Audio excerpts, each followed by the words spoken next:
Hey guys, tonight we begin with the often grim, desperate, and deeply unglamorous reality of being a serial killer.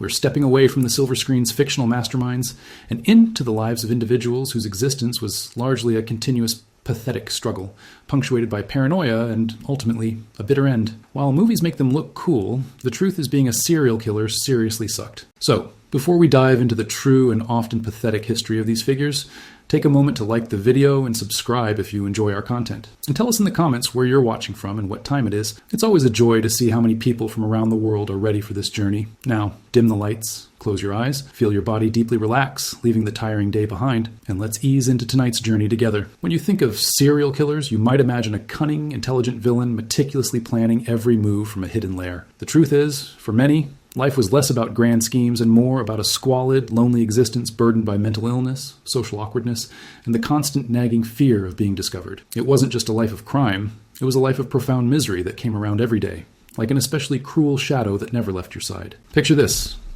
You're living in a tiny, cluttered room, the walls closing in, not from the law outside, but from the chaos within your own mind. No genuine human connection, no peace, just the stifling weight of secrets and compulsions. The inside temperature of your mental state was usually just a polite couple of degrees above pure anguish. If it was bleak outdoors, it was politely slightly less bleak inside. Congratulations. Nights were the worst. Darkness swallowed everything. The inner demons howled like angry ghosts, and any fleeting sense of accomplishment sputtered pathetically, doing its best, but mostly just roasting the last embers of hope.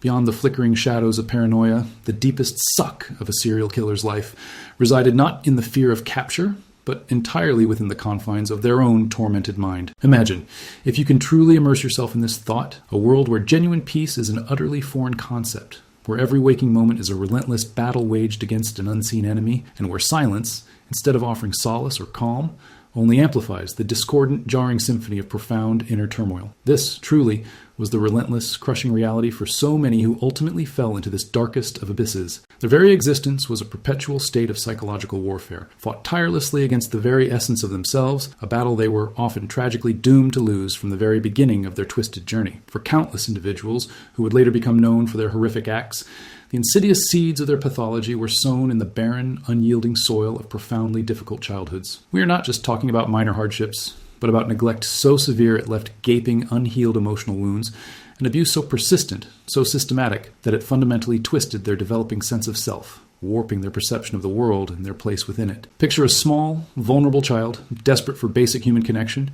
yearning for the most fundamental sense of safety and unconditional love, yet consistently finding only rejection, arbitrary cruelty, or soul-crushing indifference from the very people who were meant to nurture and protect them. What truly happens to a mind, a fragile soul, when its foundational experiences, its earliest blueprints for understanding human interaction, are built upon such devastating ruptures? It doesn't simply create a bad person in a simplistic sense. It often forges a deeply fractured, profoundly disturbed individual. They emerge fundamentally ill-equipped to navigate the complexities of human emotion, to form healthy attachments, or to grasp the most basic tenets of empathy. These individuals often grow up with an innate sense of detachment, a feeling of being an alien in their own skin, disconnected from the warmth and normalcy of human society. This isn't a simple character flaw, it's a deep-seated psychological wound that festers, creating an internal environment of constant unrest and agitation. These weren't typically isolated incidents, fleeting moments of hardship, or single traumatic events. They were often formative, repetitive wounds that systematically shaped their entire worldview.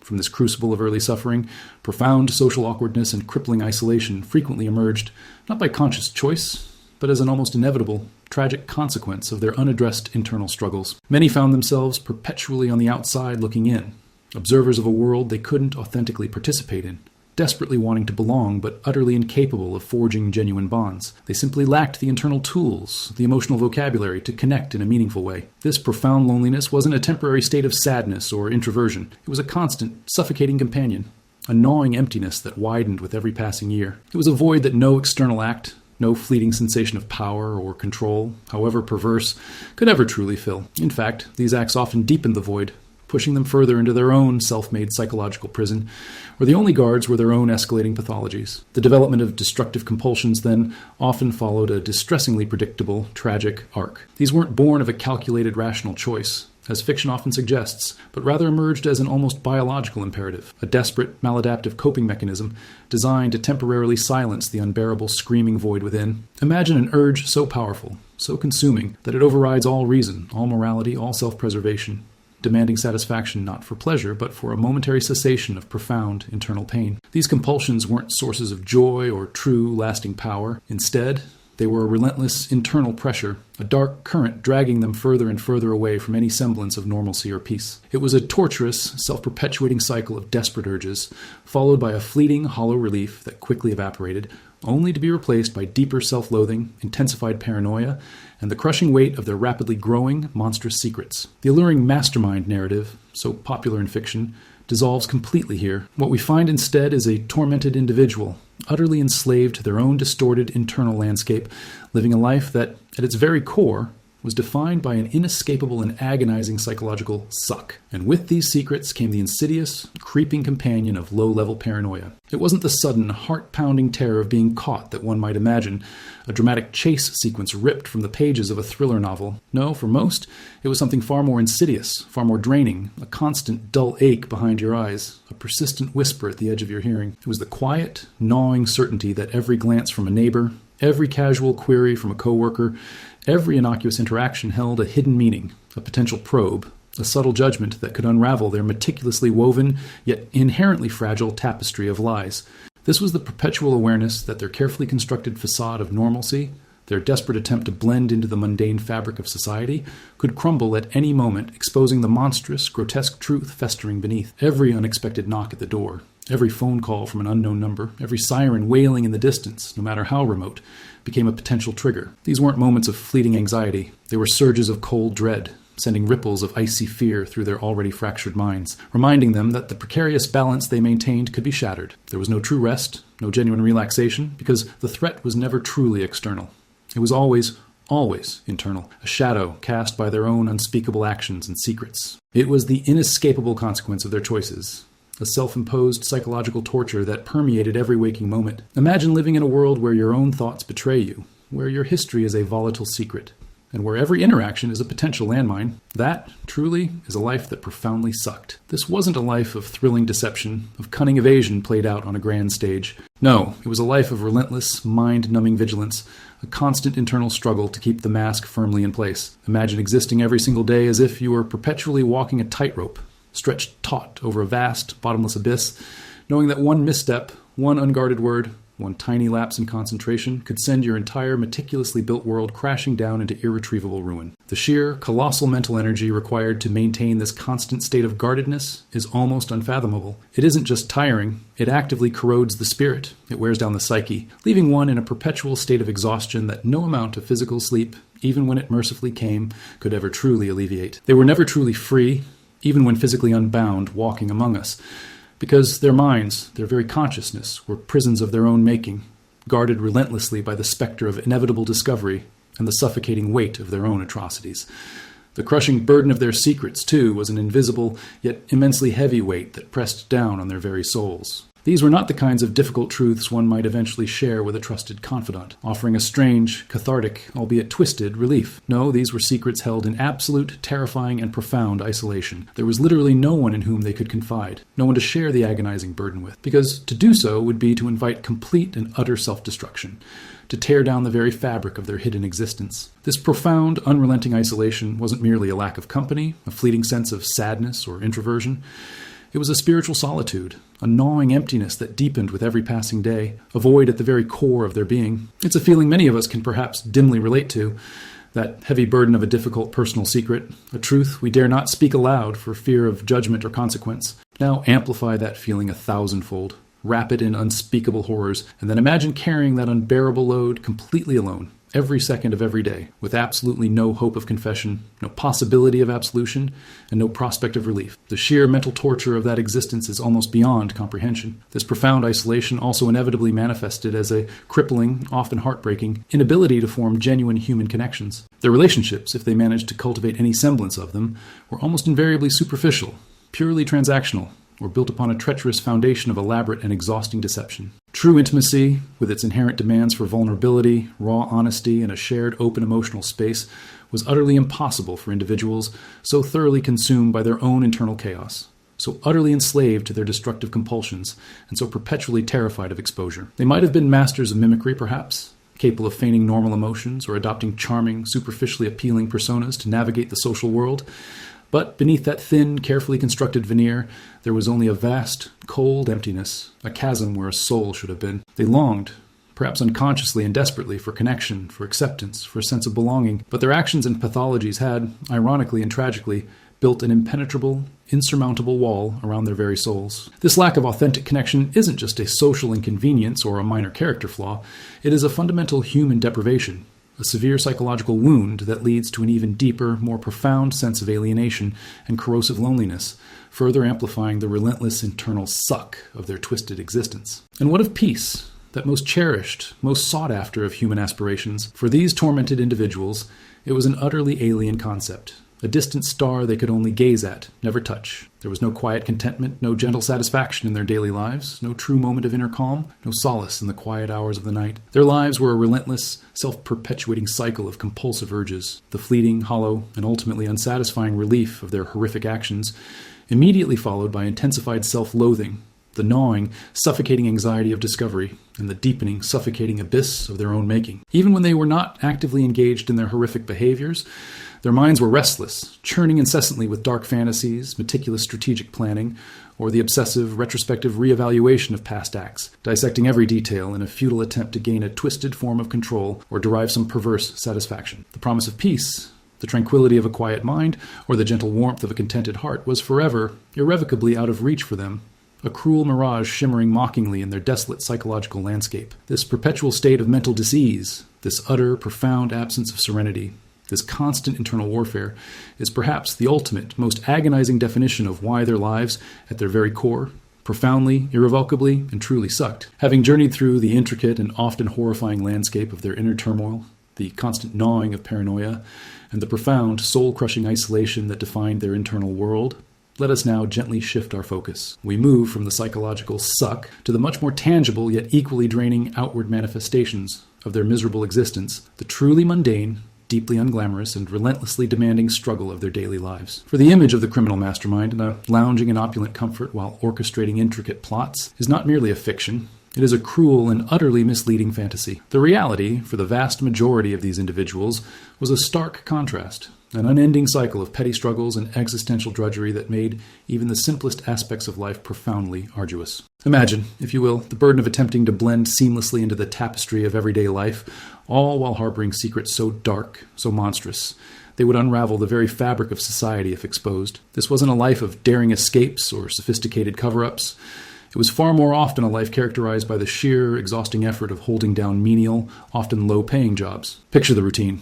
Clocking in for shifts as a night watchman, a busboy, a factory worker, or some other unremarkable position, staring at the clock, enduring the petty annoyances of supervisors and colleagues, all while the storm of their internal world raged silently within. These were not positions of power or influence, nor did they offer any genuine satisfaction or sense of purpose. Instead, they were mere necessities, a means to procure the bare minimum for survival, to maintain a threadbare facade of normalcy that fooled almost no one of any real discernment, and to secure the privacy required for their darker pursuits. The drudgery was real, the dissatisfaction palpable, a constant low-grade hum of discontent mirroring the internal chaos. And with these unremarkable jobs often came relentless financial difficulties. The idea of a serial killer amassing wealth through their nefarious deeds is, for most, another fanciful notion peddled by Hollywood. In reality, many struggled perpetually, living on the margins of poverty, constantly juggling bills, facing eviction notices, and scraping by with just enough to maintain their squalid, often disorderly living environments. These were not lavish hideouts. They were frequently cramped apartments, decaying trailers, or lonely rented rooms, reflecting the internal disarray and the lack of care or investment in their own lives. These physical spaces became mirrors of their fragmented psyches, cluttered, neglected, and imbued with a palpable sense of unease, a constant reminder of their isolation and the secret horrors they contained. Consider, too, the sheer logistical burden of planning and executing their horrific acts, all while attempting to cover them up, meticulously or otherwise, and then desperately striving to erase any trace. This had to be interwoven with the demands of their paltry jobs, their attempts at social interaction, and the constant vigilance against discovery. Every errand, every seemingly innocuous trip to a hardware store, every decision about what to wear or how to act, became fraught with silent anxiety, an intricate dance of deception that never truly ended. The physical and mental exhaustion stemming from maintaining this elaborate double life was a constant companion. a suffocating blanket of weariness that no amount of sleep could genuinely alleviate. Every smile was forced, every conversation a performance, every gesture calculated to deflect suspicion. Imagine the sheer, colossal energy required to keep a mask firmly in place, day in and day out, never truly letting your guard down, never being your authentic self, because your authentic self was a monster. This continuous deception didn't just drain their mental faculties, it actively corroded their spirit, leaving them hollowed out, perpetually fatigued, and utterly devoid of genuine joy or spontaneous human connection. They were actors on a stage, trapped in a relentless, self-directed play, performing for an audience that was never truly convinced, and ultimately for an inner critic that offered no applause, only intensified self-loathing. This perpetual state of low-level paranoia extended far beyond the fear of immediate capture. It infiltrated every aspect of their supposedly normal existence. A police car driving past their house, a news report about a similar crime, even a casual conversation with a stranger could send ripples of dread through them. There was no true anonymity for them, even in a crowd, because their own minds were constantly screaming warnings, fabricating scenarios of exposure. They were never truly free, even when physically unbound and walking among us. Their freedom was an illusion, a fragile construct constantly threatened by the weight of their secrets and the relentless, self-imposed surveillance of their own tormented consciences. They couldn't trust the world around them, and most profoundly, they couldn't even trust themselves, knowing their own impulses were their greatest enemy and their ultimate undoing. This complete absence of genuine freedom, this inability to ever truly let go, to relax, to exist without the suffocating burden of their double life, is yet another profound reason why their existence was a relentless, soul-crushing suck. Having meticulously explored the internal torment, the pervasive paranoia, and the arduous, unglamorous reality of maintaining a double life, we now arrive at perhaps the most potent argument against the romanticized image of the serial killer, their profound, often baffling incompetence. The narrative that often captures our collective imagination paints a picture of cunning, meticulous villains, master strategists who leave no trace, outsmarting law enforcement at every turn. Yet, for a vast many, the truth was far less theatrical and infinitely more pathetic. Their downfall, far from being the result of some brilliant counter-strategy by investigators, often stemmed from a litany of basic, elementary errors, a profound lack of foresight, and a self-sabotaging recklessness that utterly defies the mastermind label. Their lives sucked, not just because of internal suffering and external drudgery, but because even their attempts at wielding perverse power were frequently characterized by a clumsy, almost amateurish series of blunders. Imagine the supposed genius at work, only to find them fumbling, forgetting, or simply failing to grasp the most elementary principles of concealment. Unlike the fictional narratives where every detail is accounted for, the reality of many serial killer crime scenes was often one of profound sloppiness. Far from being sterile, meticulously cleaned environments, these sites frequently contained a wealth of easily identifiable evidence. We're talking about fingerprints carelessly left behind on surfaces, objects, or even discarded items. DNA evidence, a strand of hair, a droplet of blood, skin cells, present in abundance due to inadequate cleanup or sheer oversight. The sheer audacity of believing that one could commit such acts and then simply walk away, leaving a trail of biological breadcrumbs, speaks less to cunning and more to a profound disconnection from reality, or an overwhelming self-destructive urge. It wasn't always a lack of sophisticated tools or knowledge. Often it was a fundamental misjudgment of risk, a deep-seated arrogance, or even a bizarre, subconscious desire to be discovered that led to these glaring oversights. Picture a scenario where, despite the gravity of their actions, an individual might leave behind a distinct footprint or a unique tire track, or even a personal item that, to a trained eye, screams identifiable. These weren't subtle clues designed to challenge. They were often blatant markers, overlooked in a haze of internal chaos, panic, or simply an overwhelming sense of self-importance that blinded them to the obvious. The psychological pressure of maintaining a double life, as we discussed, took its toll, leading to lapses in judgment that proved catastrophic. Beyond the immediate crime scene, their operational incompetence frequently extended to the most basic aspects of planning and execution. We see instances where individuals, driven by uncontrollable compulsions rather than calculated strategy, would choose victims or locations in patterns so predictable that law enforcement could eventually map their movements and anticipate their next steps. The idea of a killer meticulously varying their modus operandi to avoid detection often gives way to a grim reality where compulsion dictates a rigid, repeatable pattern, a pattern that, over time, becomes their undoing. This is not the hallmark of a master criminal.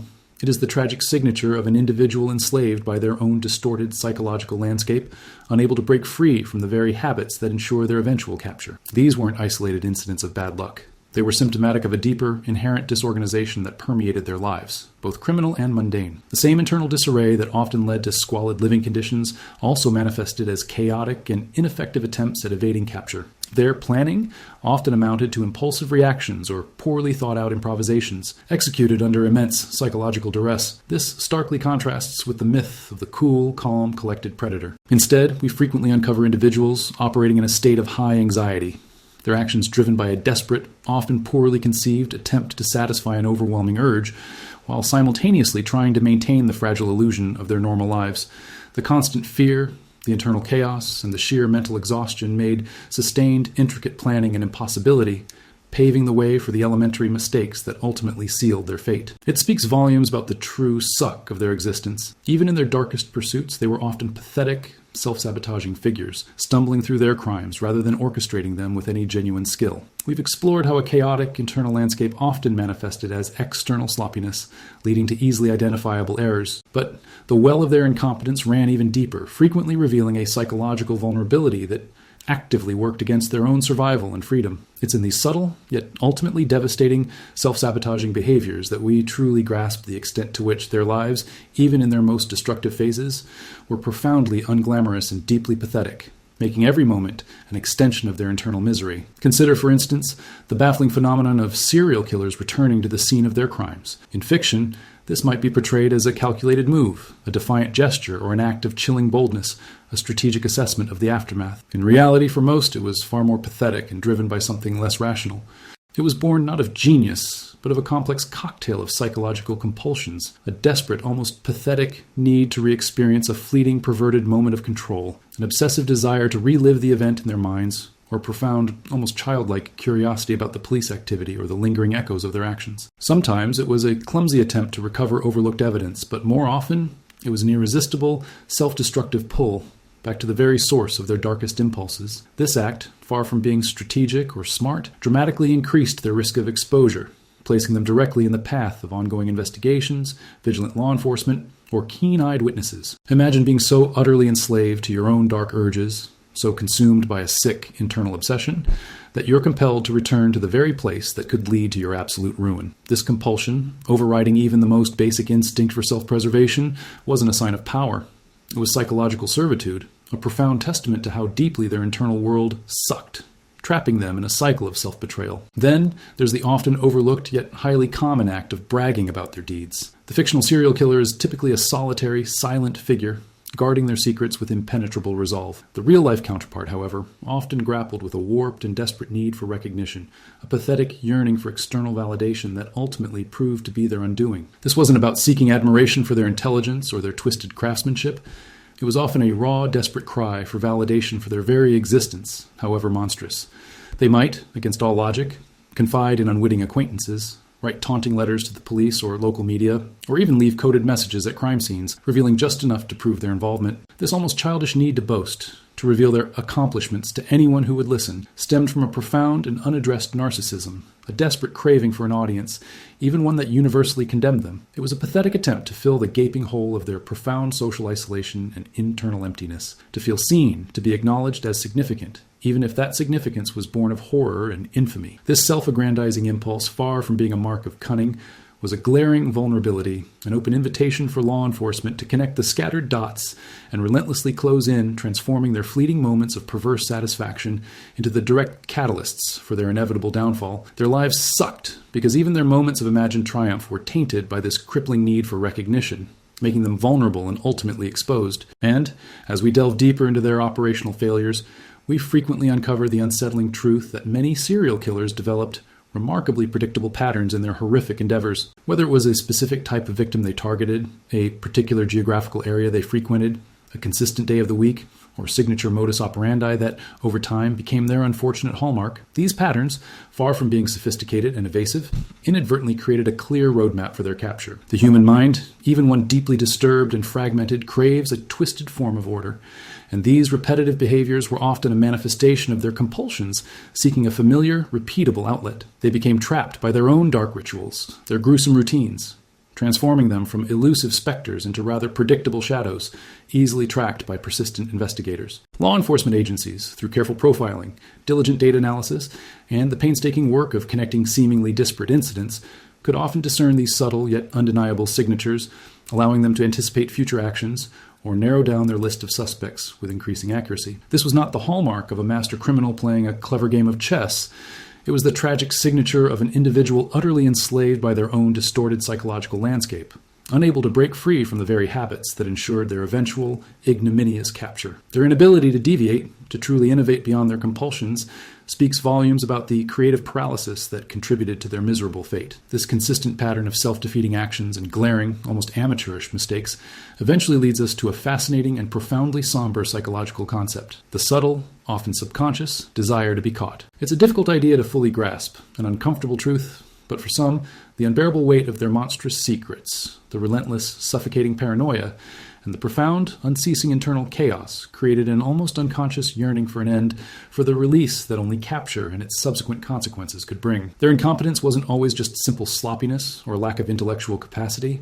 It was, at times, a quiet, desperate plea for intervention, a subtle trail of breadcrumbs laid not for escape, but for resolution. Perhaps it was a final, desperate attempt to regain some semblance of control over their utterly spiraling lives, to force a conclusion, however grim, even if that conclusion meant the absolute loss of freedom, endless imprisonment, or worse. It suggests that deep down, beneath the layers of pathology, the veneer of cruelty and the depraved acts, there might have been a flickering, tormented desire for the internal anguish to cease, for the torturous double life to end, for the crushing burden of their unspeakable secrets to finally be lifted, regardless of the personal cost. It was the ultimate self-inflicted suck, a life so unbearable that even the prospect of capture offered a strange, grim form of relief. So, the myth of the genius serial killer, the one who effortlessly outsmarts everyone, leaving no trace, is truly a construct of fiction, a product of sensationalized storytelling. The harsh reality we uncover is far more tragic and infinitely less glamorous. Individuals whose lives were not only defined by profound internal misery and arduous mundane struggles,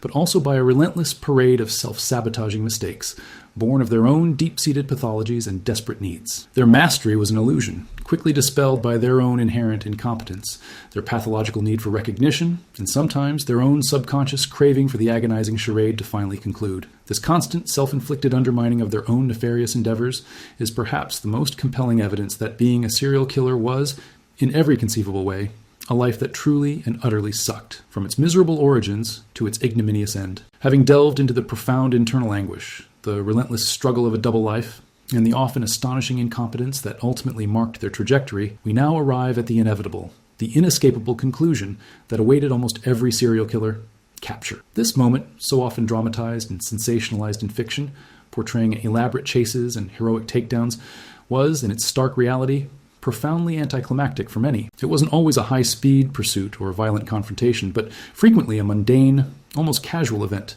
a quiet culmination of all the small, self-defeating mistakes that slowly, inexorably tightened the net around them. It was the knock on the door, the casual question from a patrol officer, the traffic stop, the routine arrest for a minor infraction that suddenly, irrevocably, peeled back the carefully constructed layers of deception, revealing the monster beneath. The illusion of the cunning, untouchable mastermind dissolved not in a blaze of glory, but often in the quiet, ignominious click of handcuffs. Imagine the sudden, jarring cessation of that endless vigilance, the abrupt end to the tightrope walk over the abyss.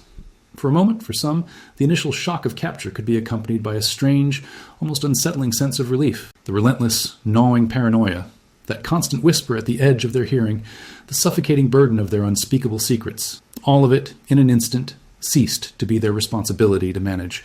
The energy expended on maintaining the facade, on planning the next move, on erasing the last trace, evaporated. It was an end to the torturous, self-perpetuating cycle of urges and temporary hollow satisfaction, followed by intensified anxiety. This wasn't a comforting relief, but a dark, weary resignation, the grim satisfaction of a torturous journey finally concluding, regardless of the destination. It was the ultimate, albeit perverse, answer to that subconscious desire to be caught, a quiet acknowledgement that the game, which had been so exhausting and so devoid of genuine joy, was finally over. Yet, intertwined with this strange, fleeting relief was a profound and crushing despair. The loss of perceived control, that ephemeral sense of power they had so desperately chased, often through acts of unspeakable horror, was now absolute. For individuals who often felt powerless and insignificant in their own lives, these acts were a twisted attempt to exert agency, to impose their will upon the world, to feel potent in a universe where they felt small and meaningless. The moment of capture shattered this fragile delusion entirely. The handcuffs, the police car, the interrogation room, each represented a total and unequivocal surrender of that illusionary control. Their perceived reign, however short-lived or isolated, was unequivocally over. They were no longer the orchestrators, the hidden figures of power, but once again, entirely at the mercy of external forces, exposed, vulnerable, and utterly powerless. This abrupt transition from perceived, albeit fleeting omnipotence to absolute powerlessness was a bitter pill to swallow, a crushing blow to the narcissistic ego that often fueled their pathologies. The despair was not merely about the impending legal consequences, though those loomed large. It was a despair rooted in the definitive end of their active, destructive identity. For many, the acts themselves, however abhorrent, had become central to their self-concept, a twisted means of validating their existence, of feeling unique or significant. With capture, that identity was stripped away, replaced by the grim reality of being just another criminal, a subject of the state, devoid of any special status. The freedom they had once known, however constrained by their own internal prisons, vanished entirely. They were no longer free to roam, to plot, to act on their darkest impulses. The physical world, which had been their hunting ground, now became their cage. This was the ultimate irony of their pursuit of control.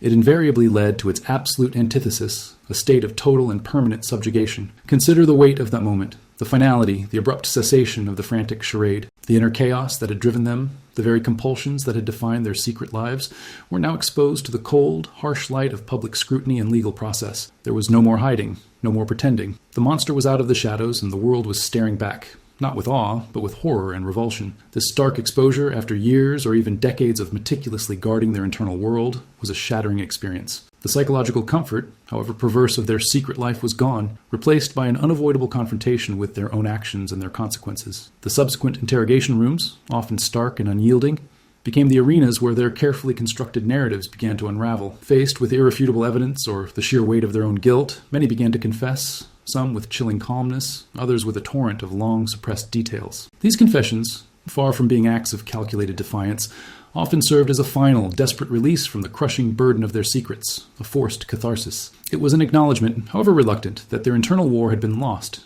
and the external world had finally caught up. The stories they told, stripped of the sensationalism of fiction, often revealed lives far more pathetic, confused, and miserable than any public narrative could convey. The capture wasn't just a legal event. It was the ultimate, undeniable proof that their lives, defined by secrecy, violence, and profound internal suffering, were truly and irrevocably destined to suck. The curtain had fallen on their grim, self-made drama, leaving behind only the cold, hard stage of consequence. Building on the abrupt, often anticlimactic moment of capture, we now delve into the grim, unyielding reality that defined the serial killer's existence after the initial shock wore off. The relief, however fleeting or perverse, quickly evaporated, replaced by an absolute and permanent loss of freedom. Imagine, if you can, the psychological weight of an entire life now confined to a few square feet, surrounded by concrete and steel, every single aspect of your day dictated by institutional rules and the clockwork precision of a prison schedule. This isn't just about losing the ability to move freely from one place to another.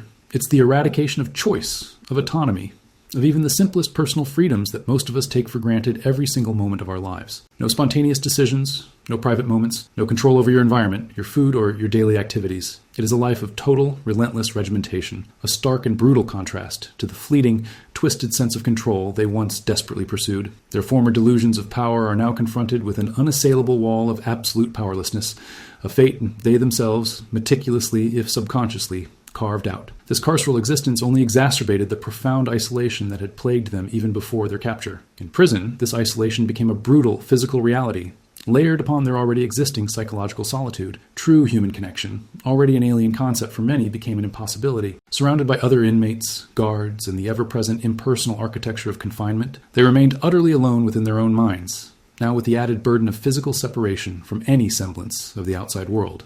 This isn't just loneliness. It's a form of sensory deprivation for the soul, a gnawing emptiness that prison walls do nothing to alleviate, and often intensify. The bleak and unchanging reality of their new environment mirrored the stagnation and decay within their own tortured psyches. Every day was largely indistinguishable from the last, a monotonous cycle of confinement, devoid of hope, growth, or the rich, unpredictable tapestry of human experience. This absolute lack of novelty or external stimulation, for minds often driven by perverse impulses and obsessions, became a living hell, a relentless reminder of their wasted lives and lost opportunities. The very concept of a future, as most people understand it, simply ceased to exist for them. There was only an endless, gray continuum of the present moment, stretching out indefinitely into a horizonless void. Furthermore, this profound loss of freedom and exacerbated isolation was coupled with a complete, undeniable lack of power. The control they had once exerted over their victims, the fleeting sense of dominance or superiority they might have felt, was now entirely inverted. They became the controlled, the dominated, stripped of any agency. Every decision, from when they ate to when they slept, was made for them. Their bodies, their movements, their very existence became subjects of an external authority. This total disempowerment for individuals who often embarked on their horrific paths precisely because they felt a profound lack of power in their own lives represented the ultimate soul-crushing defeat. Their misguided quest for dominance led them directly to the most absolute form of submission. This moral expectation subversion is a cruel irony. The freedom and control they sought through their monstrous acts culminated in a life utterly devoid of both.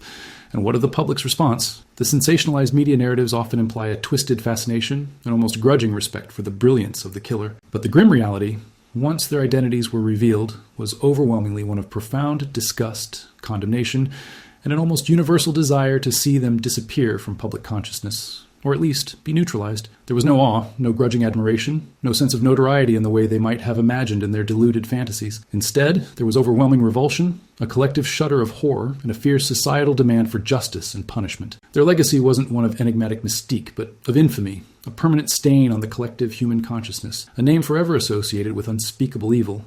Any fleeting hope they might have harbored for a perverse kind of immortality, for a permanent place in the annals of dark history, was replaced by the reality of being a pariah, universally despised. Their very names became synonymous with misery, not only for their victims, but as a testament to the utter suck of their own existence, a life path that led only to absolute confinement, complete powerlessness, and the eternal condemnation of humanity. Their lives, truly, profoundly, and irrevocably sucked from beginning to end. Having painted a broad, often unsettling canvas of the serial killer's internal and external misery, the incessant paranoia, the logistical drudgery, and the myriad of self-sabotaging errors, it's now time to gently ground these themes in specific, desensitized case studies. Our purpose here is not to recount horrors, but to underscore the profoundly pathetic realities of these individuals, reinforcing just how much their lives truly sucked. In our first example, one often mythologized and misunderstood, is Ted Bundy. When the name Ted Bundy is uttered, popular culture often conjures an image of a charismatic, intelligent, almost effortlessly charming man, a master of disguise who could blend in anywhere,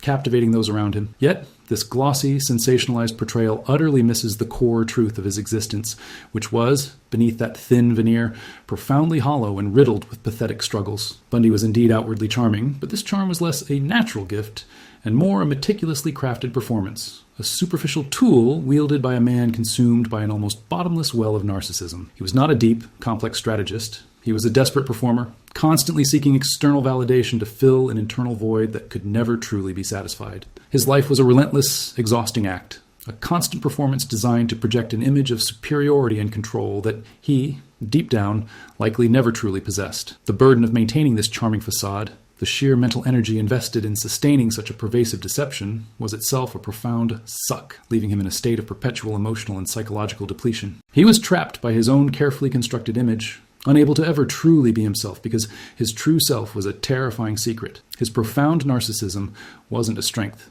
It was a crippling weakness. It fueled an arrogance so vast that it directly contributed to his downfall. Bundy believed himself to be intellectually superior to law enforcement, to the legal system, and indeed to everyone around him. This inflated self-perception led to glaring, careless mistakes, not the calculated risks of a genius, but the sloppy oversights of someone convinced they were untouchable. He left trails of evidence, returned to areas where he had committed crimes, and developed patterns that, over time, became recognizable. His desire for notoriety and his arrogance often outweighed any genuine strategic thinking. He craved the spotlight, and in his perverse pursuit of attention, he made himself vulnerable, undermining his own attempts to evade capture. He wasn't outsmarted by brilliant detectives so much as he was undone by his own overweening pride and lack of true self-awareness. The constant internal dialogue of his supposed brilliance, however, kept him isolated in a self-made echo chamber of delusion, making any genuine self-correction impossible. Consider his pathetic attempts to represent himself in court. Here was a man who, despite his law school background, believed he could outwit seasoned prosecutors and judges, all while maintaining a bizarre, almost theatrical performance. This wasn't a display of genuine legal acumen, it was another desperate grab for control and attention, a public spectacle where he was both the star and the doomed protagonist. His courtroom theatrics, far from being impressive, often came across as erratic, delusional, and ultimately self-defeating. He reveled in the notoriety, but it was a fleeting, hollow satisfaction constantly shadowed by the grim reality of his impending fate. His life, even in these moments of perceived defiance, was a tragic spectacle of a profoundly disturbed individual clinging to a rapidly fading illusion of grandeur, utterly blind to the pathetic figure he truly cut in the eyes of any objective observer. This self-inflicted blindness to reality was a key component of his misery. Beneath the handsome exterior and the polished words, Bundy's reality was one of profound emotional superficiality. He was utterly incapable of genuine empathy or deep human connection, perceiving others not as complex individuals worthy of respect, but as objects to be manipulated or consumed for his own fleeting gratification. This inherent emptiness, this inability to truly connect, guaranteed a life of profound loneliness, regardless of how many people he superficially charmed. His relationships were transactional, his emotions feigned, leaving him in an emotional wasteland. He was a man forever on the outside looking in, observing human warmth he could never truly experience or reciprocate. This internal barrenness, this spiritual solitude, was a relentless suck that no amount of external acclaim or momentary perverse power could ever fill. He was a prisoner of his own pathology, forever isolated even when surrounded by others. So, when we consider Ted Bundy, we strip away the sensational layers. We don't dwell on the horrific details of his crimes, for that would miss the point entirely. Instead, we see a deeply troubled man, enslaved by his own narcissism, whose life was a series of desperate attempts to be seen, to feel significant, to gain control, all of which led him down a path of increasing isolation, profound internal misery, and a pathetic, self-inflicted downfall. His arrogance made him careless, his need for validation made him reckless, and his ultimate end, capture, trial, and execution, was not the climactic defeat of a brilliant mind, but the predictable consequence of a life fundamentally built on delusion, superficiality, and a chronic inability to truly understand the world or his place within it. His life truly sucked, not in a dramatic, thrilling way, but in a deeply sad, pathetic, and utterly unglamorous fashion. He was a cautionary tale, a stark reminder that the pursuit of dark power often leads to nothing but profound and multifaceted suffering. Aileen Wuornos' story is a stark, almost agonizing contrast to Bundy's veneer of superficial charm, yet it equally, if not more profoundly, illustrates a life defined by an almost unimaginable level of suck. If Bundy's misery was self-inflicted through narcissism and delusion, Wuornos' was a harrowing descent into depravity, born from a lifetime of profound neglect, brutal abuse, and a desperate poverty-stricken existence. Her narrative strips away any lingering vestiges of the glamorous killer myth, revealing instead a deeply damaged soul trapped in a relentless cycle of hardship and despair, a testament to how, tragically, some lives can unfold. Her childhood was a relentless, almost unfathomable gauntlet of trauma. Abandoned by her parents, raised by deeply unstable grandparents, Aileen was thrust into a world devoid of love, safety, or consistent care from her earliest days. She endured severe physical and sexual abuse, the kind of formative wounds that don't just scar, but fundamentally shatter a developing psyche. Imagine growing up in such an environment, where the very people meant to protect you are the source of your deepest terror, where every interaction is laced with the threat of violence or betrayal. This wasn't merely a difficult upbringing, it was a systematic dismantling of her inherent worth, leaving her emotionally crippled and profoundly unstable.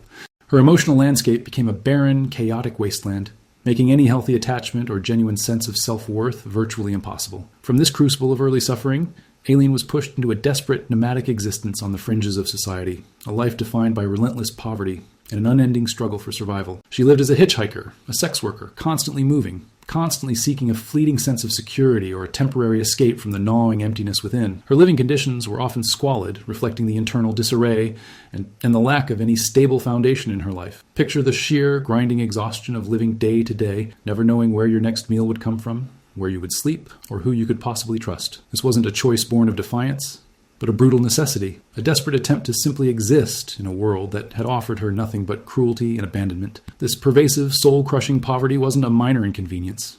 It was a constant, suffocating weight that denied her any dignity or opportunity for a different path. Her profound emotional instability was not a character flaw, but a direct consequence of her unaddressed traumas. She struggled with intense mood swings, volatile outbursts, and an inability to regulate her emotions, a constant internal storm that made any semblance of a stable life impossible. Her relationships were predictably chaotic and ultimately destructive, marked by cycles of dependence, conflict, and betrayal. She yearned for connection, for someone to understand and care for her, but her own deep-seated wounds and erratic behavior pushed away anyone who might have offered genuine support. This self-perpetuating cycle of emotional turmoil and interpersonal failure further cemented her isolation, trapping her in a prison of her own making, a consequence of the unhealed traumas that defined her. Aileen Wuornos' capture was not the result of a brilliant cat-and-mouse game, but but a chaotic, almost inevitable consequence of her desperate and increasingly reckless life. Her crimes, while horrific, were born of desperation and rage, often impulsive and poorly conceived, leaving behind a trail of evidence that ultimately led to her undoing. There was no master plan,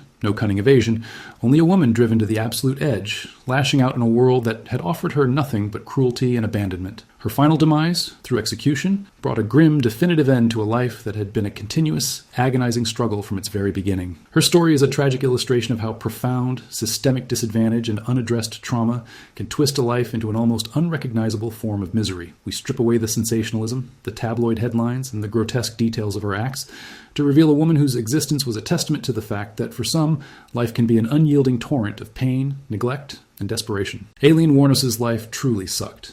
Not because she chose a path of evil in a vacuum, but because she was a victim of circumstance and profound suffering, which then tragically, horrifyingly, led her to become a perpetrator. Her journey is a somber reminder of the human cost when empathy and basic human care are utterly absent, leaving behind a wake of misery for all involved. From the chaotic, poverty-stricken desperation of Aileen Wuornos, we now turn our gaze to a different, yet equally profound and disturbing manifestation of a life that truly sucked.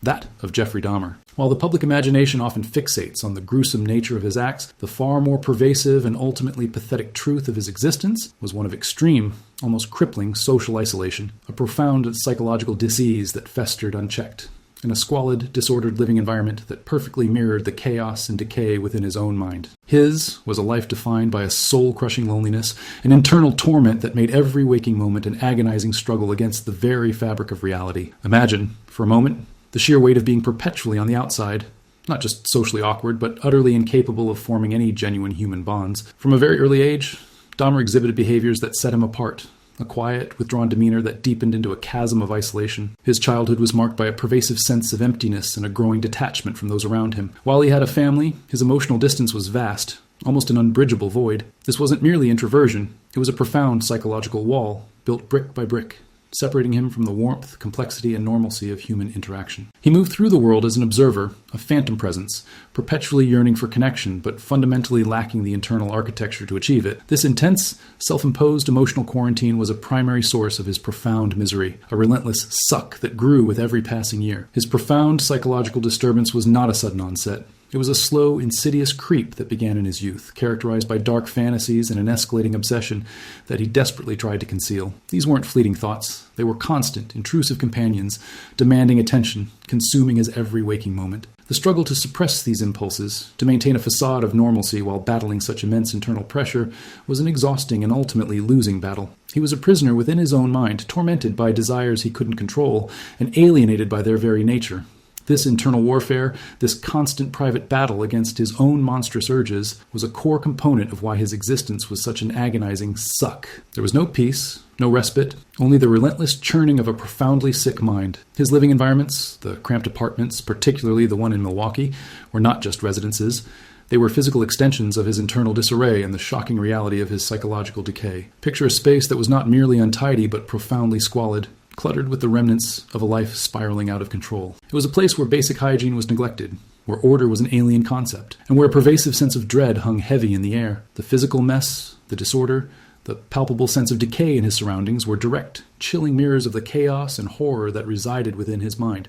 He wasn't living in a comfortable home. He was inhabiting a self-made tomb, a private world constructed around his darkest secrets. This environment, far from offering sanctuary, served as a constant, suffocating reminder of his isolation and the unspeakable acts he committed, further deepening his internal torment. Dahmer's desperate attempts to cope with his profound loneliness and overwhelming compulsions were themselves pathetic and ultimately self-destructive. His heavy reliance on alcohol, a desperate attempt to numb the internal screaming and quiet the intrusive thoughts, only served to further erode his judgment and exacerbate his already fragile mental state. It was a temporary, illusory escape that only deepened his descent into depravity and misery. He was constantly struggling, a deeply tormented individual, caught in a self-perpetuating cycle of internal anguish, desperate acts, fleeting, hollow relief, and then intensified self-loathing and a deepening sense of dread. The notion of him as a calm, calculating predator utterly collapses when confronted with the reality of his squalid existence, his profound psychological disease, and his utterly pathetic attempts to find some semblance of peace through the most abhorrent means. His life, therefore, was not one of glamorous evil or strategic brilliance. It was a testament to the profound suffering that can consume an individual, a relentless internal torment.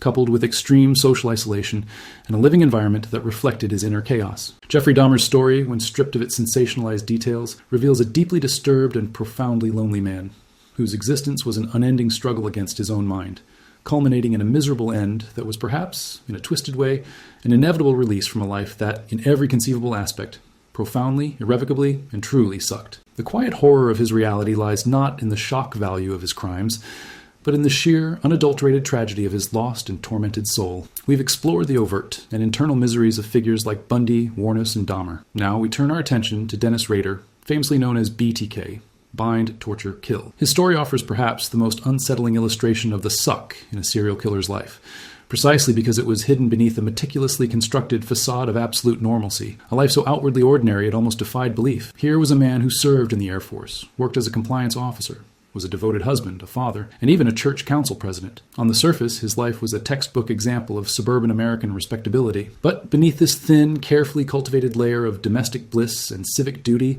festered a secret internal world of profound darkness, a destructive pathology that was the antithesis of everything he presented to the world. This profound contrast between the public persona and the private reality was itself a monumental suck. Imagine the sheer, colossal mental and emotional energy required to sustain such an elaborate, lifelong deception. Every smile at a PTA meeting, every sermon attended, every family dinner was a performance, an act of continuous, exhausting emotional labor. He wasn't merely living a double life. He was two entirely separate individuals, constantly battling for control within the confines of one mind. The weight of the secret, the constant vigilance against exposure, the fear that one wrong move could shatter his carefully constructed world, must have been an unbearable psychological burden. This wasn't thrilling. It was a relentless, soul-destroying charade, leaving him in a perpetual state of internal conflict and profound, unacknowledged misery. His normalcy was his prison, and his secrets were his tormentors. For decades, Rader operated with a chilling efficiency, taunting law enforcement and media, believing himself to be an intellectual superior, an unseen phantom. Yet his eventual capture, after 30 years, came not from a dramatic breakthrough by brilliant detectives or a complex profiling triumph. No, it was ultimately the result of a surprisingly simple, almost laughably mundane, technological error. In his arrogant pursuit of notoriety, his desperate need to be seen and acknowledged, he broke his own silence. He sent a floppy disk to a local TV station, believing it untraceable. He asked police if data on a floppy disk could be traced, and when told no, he sent it. This single act, born of an insatiable ego and a profound underestimation of modern forensic capabilities, provided the digital breadcrumb that led directly to him. The mastermind, who evaded capture for decades, was undone by a common technological misstep, a detail that speaks volumes about the true suck of his supposed genius. This was the ultimate delayed payoff for his hubris. The years of meticulous planning, the careful cultivation of his ordinary life, the self-congratulatory correspondence with the police, all crumbled due to a trivial error, a moment of misplaced confidence in outdated technology. It stripped away any illusion of his intellectual superiority, revealing him to be not a genius, but a reckless, ultimately fallible individual whose desperate need for attention trumped his own self-preservation. The emptiness of his pursuit of notoriety, the yearning for public acknowledgement that drove him to send that disc, culminated not in the awe he perhaps fantasized, but in widespread condemnation and public disgust. His carefully constructed image of respectability was shattered, replaced by the reality of a monster, forever branded by his heinous acts. Dennis Rader's life, when viewed without the sensational filter, exposes the deep-seated pathologies that transform outwardly normal lives into internal nightmares. His was a life spent in a state of perpetual agonizing internal conflict, a desperate act of deception that demanded an unimaginable psychological toll. His eventual capture, so ignominious and mundane in its cause, served as a powerful, almost ironic, deconstruction of the mastermind myth. It showed that even the most seemingly ordinary individuals consumed by such dark secrets eventually succumb not to grand heroics, but to their own hubris and often simple human errors. The decades of secrecy, the constant internal battle, the eventual public shaming, all these elements combine to paint a picture of an existence that, in every quiet, chilling, and ultimately pathetic detail, profoundly, irrevocably, and truly sucked. He sought to be known, and he was, but for all the most miserable and infamous reasons. Having journeyed through the intricate and often profoundly unsettling realities of lives like Ted Bundy, Aileen Wuornos, Jeffrey Dahmer, and Dennis Rader, stripping away the sensational layers to reveal their inherent misery, we arrive at a deeper, more contemplative question. Why is it that we, as human beings, are so often drawn to these dark figures, to the chilling narratives of serial killers? What is it about the shadows that captures our imagination, often leading to a fictionalized glamour that stands in stark contrast to the pathetic reality we've just explored? Perhaps it is a primal curiosity about the extremes of human nature, a safe exploration of fear from a distance, or a subconscious attempt to understand the forces that shatter the peace and order we so deeply value in our own lives. This fascination, however, should not blind us to the grim, unvarnished truth. The allure of the mastermind serial killer, so pervasive in books and films, is a carefully constructed fantasy. It is a narrative designed for entertainment, to thrill and to mystify, but it bears little resemblance to the actual ground-level existence of these individuals.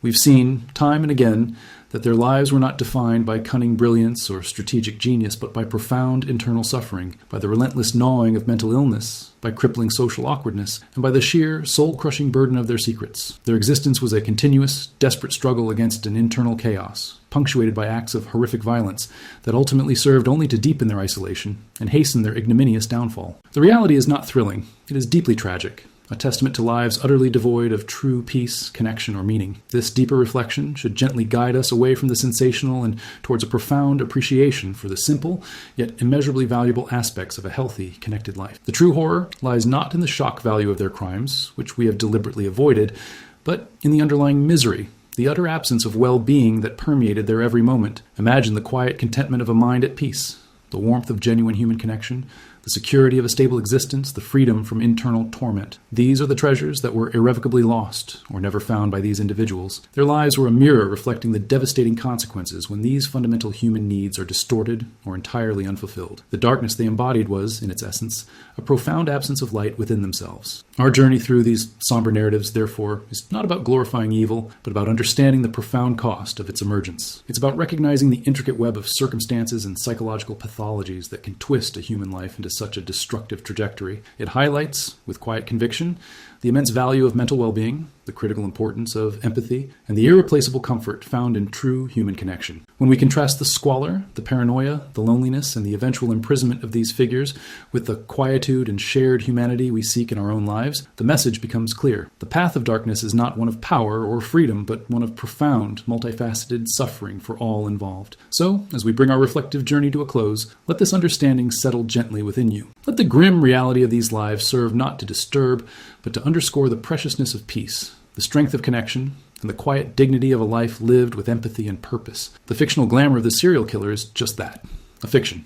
The truth is a far more somber, reflective tale of deeply disturbed individuals whose lives, from their tormented beginnings to their bitter ends, truly and unequivocally sucked. This realization, in its quiet power, can perhaps help us find an even deeper appreciation for the tranquility we seek, allowing us to drift towards rest with a renewed sense of gratitude for the simple, profound comforts of a peaceful night. As our contemplative journey gently winds down, let's take a final moment to truly absorb the profound truth we have uncovered tonight. The narratives we have explored, stripped of their fictional glamour, stand as a powerful testament to a singular, undeniable reality. The life of a serial killer is one of profound suffering, extreme isolation, and ultimately a pathetic and ignominious end. It is a path that, far from offering power or liberation, leads only to an abyss of internal torment, external confinement, and the universal condemnation of humanity. Their existence was not a thrilling drama, but a somber tragedy, a continuous, agonizing struggle against the chaos within, a desperate act of deception that demanded an unimaginable psychological toll,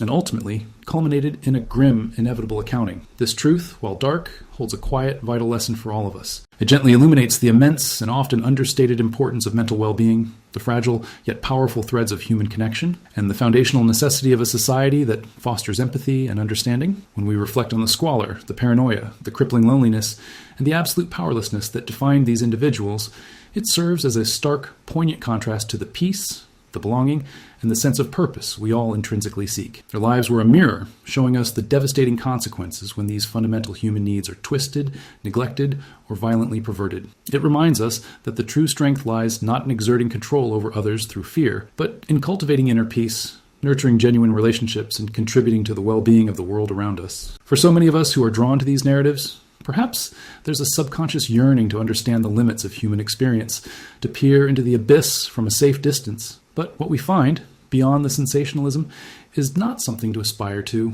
or even to admire in a twisted sense. And what we uncover is a deeply disturbing, yet ultimately pathetic form of human misery. There is no triumph in their stories, no lasting power, only a trail of devastation and a self-inflicted prison of the mind and body. This realization reinforces our commitment to the values that truly bring light and comfort into existence, the quiet courage to face our own struggles, the profound grace of offering and receiving empathy, and the immeasurable joy of authentic human connection. As we reach this final segment of our deep dive, your presence here, your willingness to engage with such somber truths, speaks volumes about your own commitment to understanding the complexities of life, and your appreciation for thoughtful reflection.